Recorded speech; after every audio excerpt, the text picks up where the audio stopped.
ایک آدمی رات دیر سے گھر آیا۔ گہری رات تھی اور محلے کے کتے مسلسل بھونک رہے تھے۔ وہ حسب معمول شراب کے نشے میں دھت تھا، اپنے ہوش و حواس کھو چکا تھا۔ اس کی بیوی نے دروازہ کھولا، بغیر کچھ کہے اس کو سہارا دیا اور بیڈ تک لے آئی۔ جب اس نے دیکھا کہ شوہر کے ہاتھ سے شراب کی بوتل زمین پر گر کر ٹوٹ چکی ہے اور کانچ کے ٹکڑے بکھرے پڑے ہیں، تب بھی اس نے کوئی شکایت نہیں کی۔ اس نے خاموشی سے اس کے جوتے اتارے، کپڑے بدلے اور کمبل اڑا دیا تاکہ وہ آرام سے سو سکے۔ شوہر بے سدھ سا ہو رہا تھا اور بیوی نے جھاڑو لا کر کانچ کے ٹکڑوں کو صاف کر دیا، ساتھ ہی اس راستے کو بھی ترتیب دیا جہاں اس کے شوہر نے توڑ پھوڑ کی تھی۔ صبح جب شوہر جاگا تو دل ہی دل میں دعا کر رہا تھا کہ بیوی ناراض نہ ہو اور لڑائی نہ کرے، کیونکہ ہر روز وہ شراب نوشی اور دیر سے گھر آنے پر جھگڑتی تھی۔ آج کی رات تو خاص طور پر اس نے حد کر دی تھی۔ ناشتے کی میز پر پہنچنے پر اسے بیوی نظر نہیں آئی، بلکہ بیٹا وہاں ناشتہ کر رہا تھا۔ شوہر نے پوچھا کہ تمہاری ماں کہاں ہے؟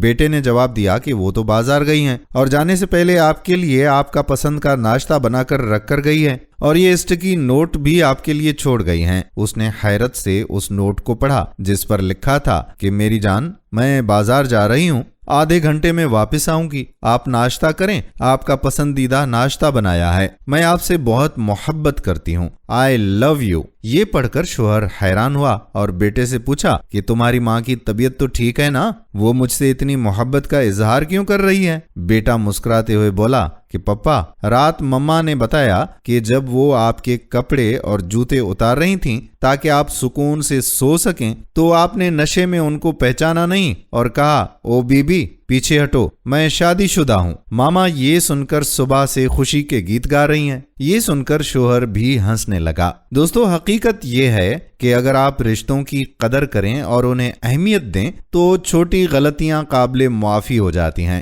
اپنی ترجیحات درست رکھیں، کیونکہ جب آپ اپنی زندگی میں اہمیتوں کو ٹھیک سے ترتیب دیتے ہیں تو آپ کی عادتیں بھی خود بخود درست ہو جاتی ہیں اور آپ کے گھر والے آپ سے محبت کرنے لگتے ہیں۔ یاد رکھیں کہ رشتوں میں بے وفائی ناقابل معافی جرم ہے۔ اگر آپ بھی ہماری اس بات سے متفق ہیں تو ویڈیو کو شیئر ضرور کر دیں۔ آنے والی ویڈیو تک اپنے میزبان قادر بخش کلہوڑو کو اجازت دیجیے۔ فی امان اللہ۔